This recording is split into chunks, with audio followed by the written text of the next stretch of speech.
Cattle outfits moving herds up from Texas in the 1870s and 80s fed a crew of 10 or 12 men for 2 or 3 months on a budget that surviving outfit ledgers and later agricultural cost studies put it well under 30 cents a man per day. That number sounds impossible until you understand what it actually bought. Agricultural extension bulletins written decades later, when researchers finally sat down and reconstructed what trail crews really lived on, described diets built almost entirely around preserved meat, dried beans, and whatever could survive 3 weeks in a wagon box with no ice. The bulletins weren't romantic about it. They were blunt about how fast that kind of food turned on you. Oral history collections recorded in the 1930s from men who had actually ridden those drives as boys described meals eaten because there was nothing else within 200 miles, not because anyone believed they were safe. Reading those interviews now, the surprising part isn't that men got sick. It's that more of them didn't. Number 9 solved the problem of feeding a dozen men on food that had, by any honest measure, gone bad weeks before anyone ate it. And the crew ate it anyway, because refusing meant riding hungry. Number 2 disappeared almost overnight once ranchers finally learned to read a pasture. After cattle grazing on one particular weed started passing something dangerous straight into the meat men were feeding their families. None of this is quaint. It's what happens when 100 miles of empty country stands between you and the next real meal. And it's not so different from stretching a paycheck today or teaching yourself to cook the way your grandfather did because nobody wrote it down. If you want the rest of this kitchen, the parts that almost killed people and the reasons they cooked it anyway, stick around, because every item on this list solved a real problem before it became a warning label. Let's start at 19. Number 19. Sourdough starter gone wrong. A trail cook's sourdough starter was the one piece of chemistry he couldn't afford to lose. Flour and water, fed daily, kept alive in a covered crock or jar for weeks or months at a stretch, because commercial yeast didn't travel and baking powder ran out.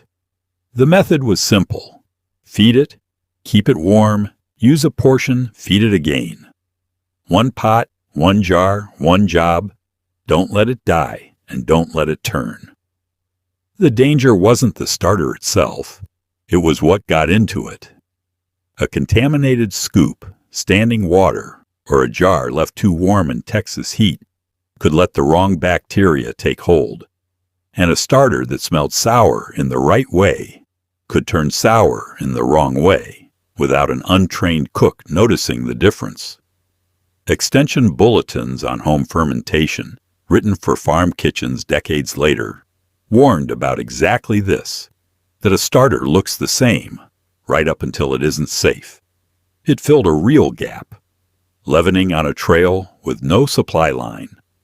A live starter meant biscuits and bread every day for months, using almost nothing but flour, water, and time. That mattered to a crew burning calories on 12-hour rides who needed bread that didn't depend on a wagon reaching town. The smell told the story before the biscuit did. A clean, sour tang meant the culture was healthy. A flat or off smell meant trouble. Keeping the starter alive became one man's job on most outfits, and cooks were known to carry the jar wrapped against their body on cold nights so it wouldn't die before morning. A dead starter meant no bread for a week, so the cook's care for that jar was, in a real sense, care for the whole crew. A starter that outlived the men who fed it wasn't luck. It was attention, repeated every single day. Number 18. Rattlesnake meat. Rattlesnake showed up on a trail plate for one plain reason. It was protein that didn't require a hunt because it was already right there in the grass. Skinned, gutted, cut into sections, and fried in whatever fat was on hand, it cooked fast over an open fire with almost no equipment beyond a knife and a skillet. The risk started before the pan.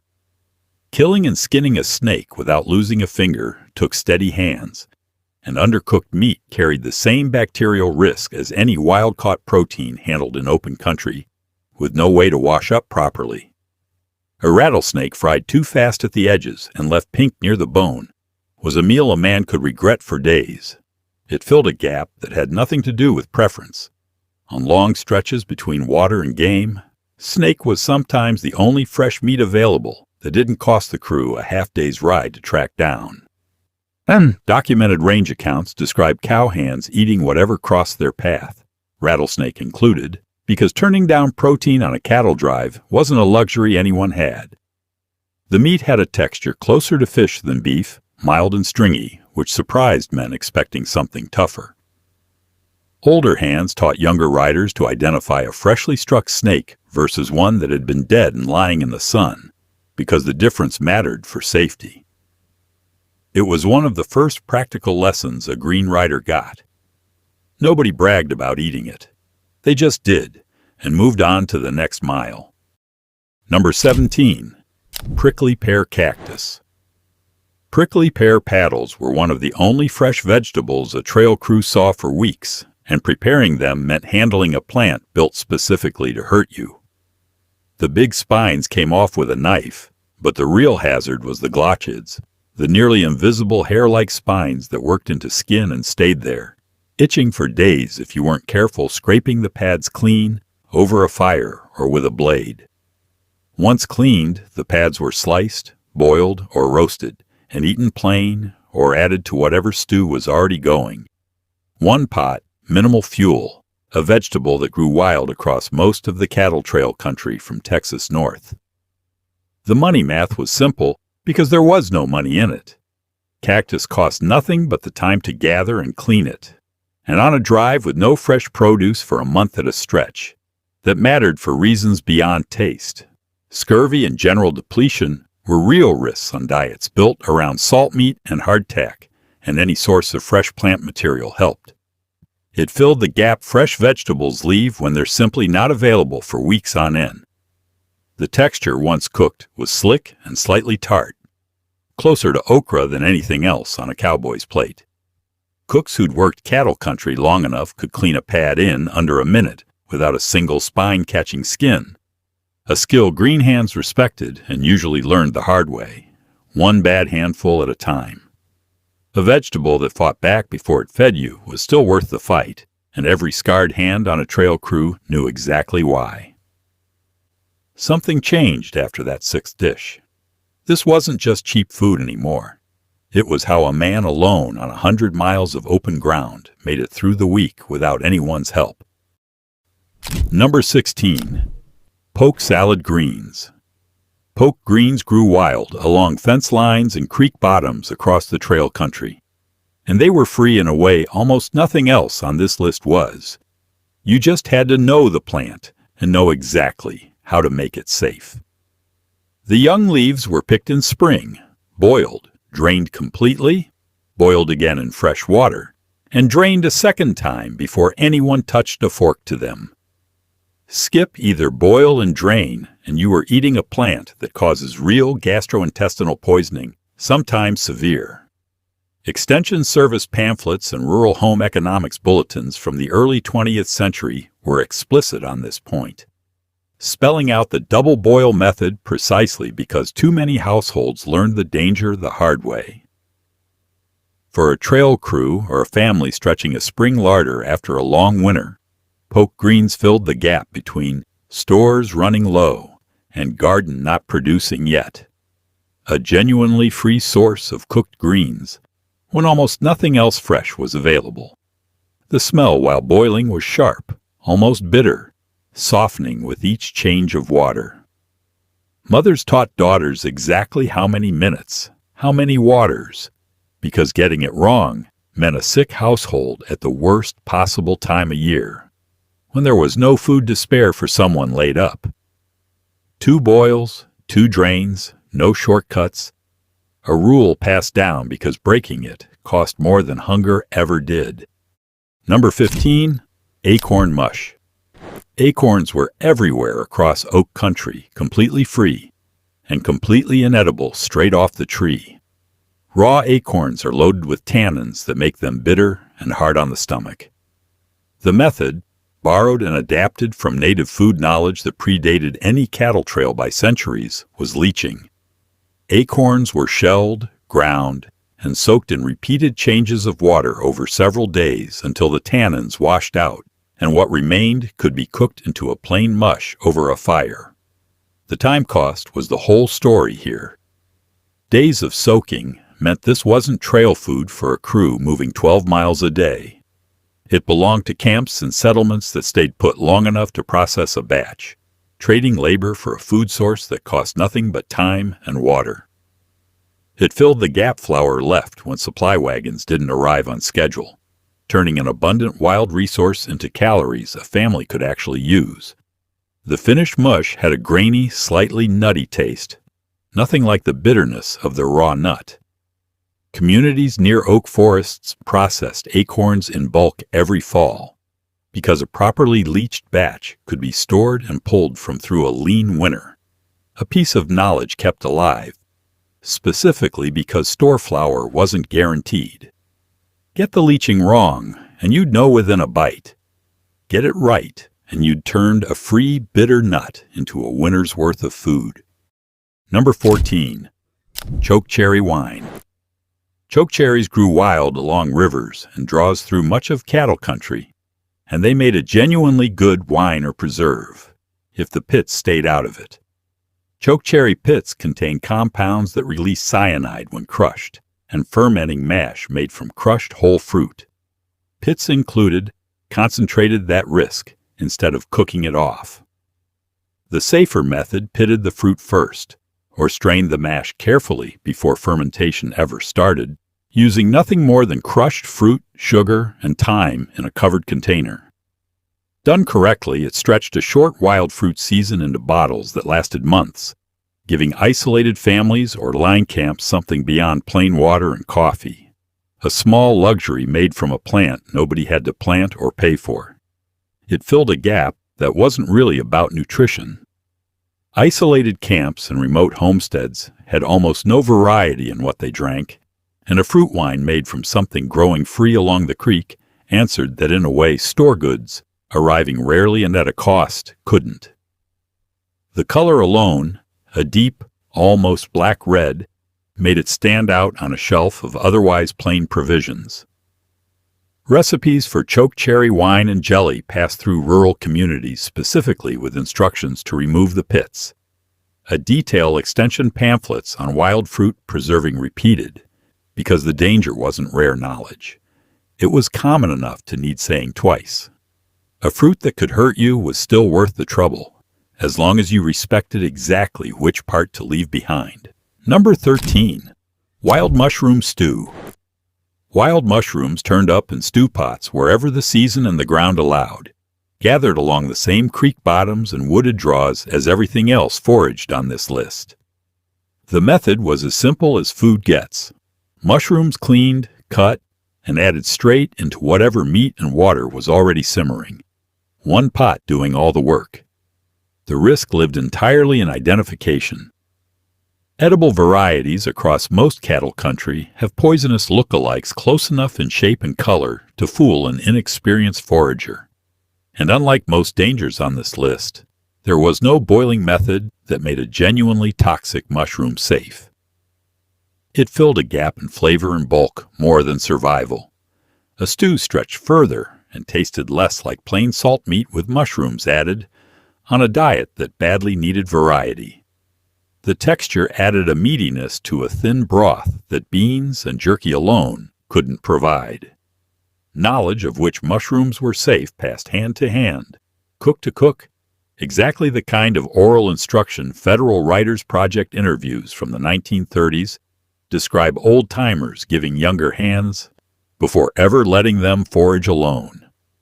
One wrong mushroom in a communal pot didn't just risk the forager. It risked everyone who ate from it that night. Number 12. Buffalo liver raw. Eating buffalo liver raw immediately after a kill wasn't a trail cook's invention. It came from native hunting practice long before cattle drives existed, and cowboys who hunted buffalo on the plains picked the habit up the same way they picked up plenty else from the country they worked in. The liver was cut fresh, sometimes seasoned with a splash of the animal's own gall for bitterness, and eaten on the spot. The appeal was practical as much as anything. Liver spoils faster than almost any other cut, and there was no guarantee of fuel, time, or a fire hot enough to cook the whole kill before the meat turned. Eating it raw and immediately meant nothing went to waste on the single freshest, most nutrient-dense part of the animal. But it also meant real exposure to parasites and bacteria that cooking would otherwise kill. It filled the gap of a kill happening miles from camp, with no way to preserve everything before spoilage set in. The texture was soft and warm, nothing like the liver most people know from a skillet. Hunters who'd killed buffalo for years ate the liver as routine, not bravado, a practical response to an animal too big to fully use any other way. Fast enough that nothing valuable went bad in the sun. It wasn't reckless to the men who did it. It was the fastest way to use what the land had just given them. Number 11. Son of a bitch stew. This dish had a blunt name because it used the parts of a butchered calf nobody wanted to name politely. Heart, liver, sweetbreads, marrow gut, tongue, all cut up and simmered together in one big pot over a slow fire, seasoned with whatever the chuck wagon had on hand. Charles Goodnight, credited with designing the first chuck wagon in Texas in 1866, ran outfits where dishes exactly like this one were standard fare, built around using every organ before it spoiled. The danger was timing. Organ meats spoil faster than muscle meat in summer heat, and a stew made from a mix of them, left too long between butchering and cooking, or held too long after, could turn on a crew fast. There was no refrigeration and no margin for waiting. It filled the most basic gap on a cattle drive. A freshly butchered calf produced organs that had to be used immediately or lost entirely, and losing food a crew had just killed for was not acceptable. The smell while cooking was heavy and rich, unmistakably organ meat, nothing subtle about it. Cooks took pride in using literally everything from a butchered animal, because wasting meat on a drive where the next fresh kill might be a week off wasn't just wasteful. It was foolish in a way the whole crew would notice. Nothing about that pot was elegant. It was every usable part of an animal, cooked fast before the heat could take it first. This stopped being about money a while back. Somewhere in that pot of organs and that stew of foraged mushrooms, it turned into something closer to refusal. Men refusing to go without, refusing to let anything killed or grown go to waste, no matter what it cost them to eat it. Number 10. Salt pork gone rancid. Salt pork was the backbone protein of cattle drives, packed in brine barrels and pulled daily to fry or boil. Done right, curing salt kept it edible for weeks. Done wrong, weak brine, barrels exposed to heat, the fat turned rancid before the trip ended. Crews ate it anyway, risking gastrointestinal illness on top of awful taste. It filled the biggest gap on any drive. Protein that survived weeks without ice, in heat that would rot fresh meat in a day. Rancid pork had a sharp, soapy smell experienced cooks learned to catch before it hit the pan. A cook who could tell good salt pork from bad by smell alone was worth keeping. That judgment saved a crew a sick day nobody could afford. Preserved didn't always mean safe. It just meant it lasted long enough to become somebody's problem later. Number 9. Hardtack with weevils. Hardtack was flour, water, and salt, baked hard enough to survive months of travel without visible spoiling. The long bake drove out moisture, which also masked weevils already in the flour. Crews soaked hardtack in coffee or broth to soften the biscuit and hide whatever floated up. Nobody pretended the pests weren't there. They just ate through it. It filled the gap every item circles back to. A food that traveled for months without spoiling in any visible way. The sound alone gave it away. A biscuit tapped against a plate rang almost like stone.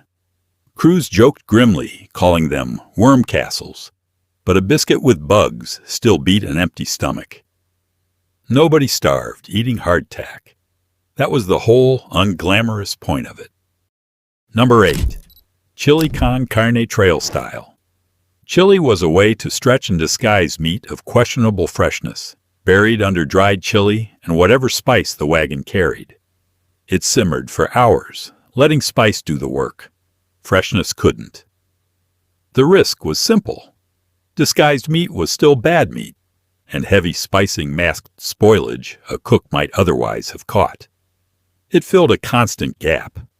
Not every cut was prime, and heavy seasoning turned marginal protein into something a hungry crew ate without complaint.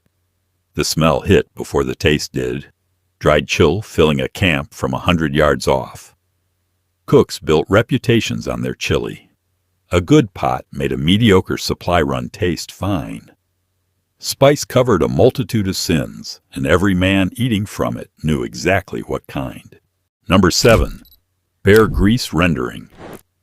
Rendered bear fat was among the most valued cooking fats a trail cook could get, used for waterproofing boots too. Rendering meant cutting fat into chunks and cooking it slowly until it separated. The danger sat in the animal. Bear fat can carry trichinosis, a parasite that survives unless cooked thoroughly at high heat.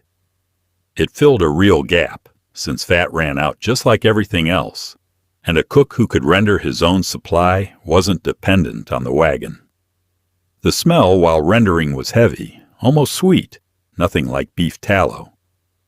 Hunters treated the fat as seriously as the meat, since a good render could supply a camp's needs for weeks. Fat this useful was worth the wait to render safely, even when a hungry camp wanted it faster. Number 6. Cowboy coffee boiled for hours. Cowboy coffee meant grounds thrown into a pot and boiled, sometimes reboiled, no filter, no measuring.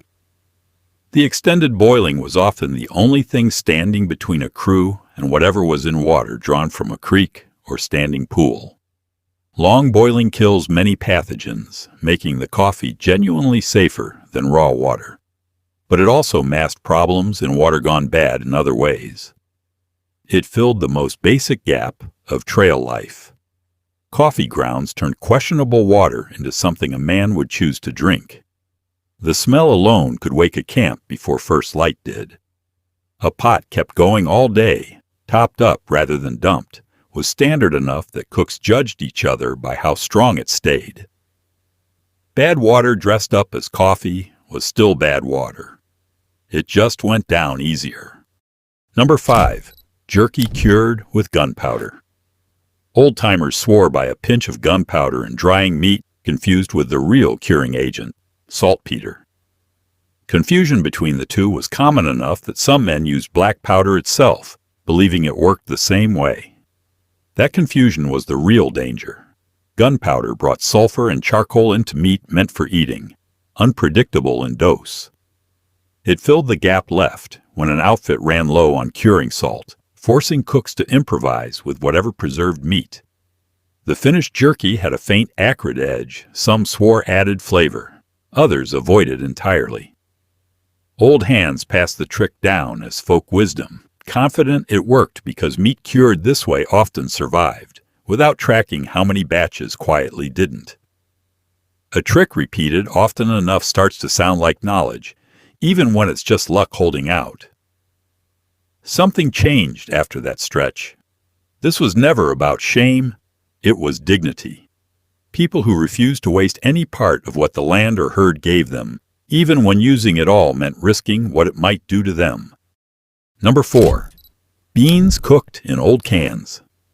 Beans were the most reliable staple on any drive, and when a pot wasn't available, crews reached for old tin cans, reused long after whatever they'd held was gone. Cans of this era were commonly sealed with lead solder, and repeated heating with acidic beans could leach lead into the food. It filled a gap that had nothing to do with beans and everything to do with equipment. Proper cookware was heavy and expensive, while an emptied can cost nothing. The beans themselves smelled plain and earthy, nothing to suggest anything was wrong. Reusing cans this way was such ordinary practice that nobody thought twice about it. A meal that cost nothing to cook still had a price. It just wasn't one anybody could taste. Number 3. Milkweed shoots. Young milkweed shoots gathered in spring were a useful wild vegetable, but only if boiled properly. Raw milkweed carries bitter compounds and cardiac glycosides that can cause real illness, so the method called for boiling the shoots in 1, often 2, changes of water.